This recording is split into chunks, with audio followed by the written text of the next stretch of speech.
পেঁয়াজের খোসা দিয়ে কাপড়ে কালার প্রিন্ট করা কি পসিবল এটা দেখার জন্যই এক গাদা পেঁয়াজের খোসা নিয়ে নিয়েছি।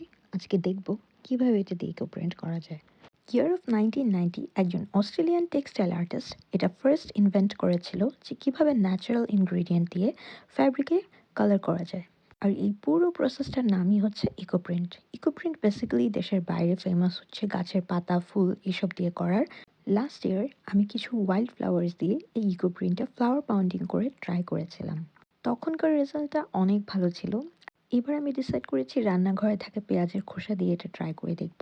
হোয়াইট ফ্যাব্রিকে ইকো প্রিন্টটা ভালো আসবে বলে আমি একটা হোয়াইট কালারের শার্ট নিয়েছি। আর অনেকগুলো শুকনো পেঁয়াজের খোসা আমি এটাকে স্প্রেড করে দিয়ে কাপড়টাকে ভাঁজ করে রোল করে এভাবে সুতা দিয়ে বেঁধে নিয়েছি।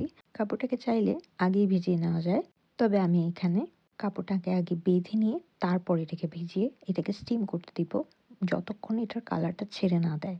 একটা জিনিসের ক্লিপস নিতে ভুলে গিয়েছি, আমি কিন্তু পানির সাথে ফিটকিরি ইউজ করেছি এখানে।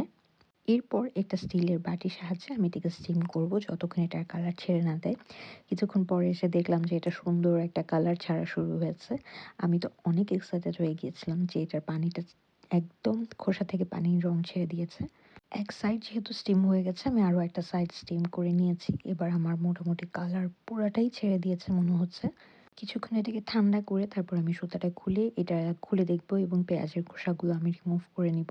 এখন পর্যন্ত এটা দেখে মনে হচ্ছে অনেক সুন্দর একটা কালার এসেছে এবং পেঁয়াজের খোসা থেকে খুব সুন্দর একটা রেড কালার ছেড়েছে।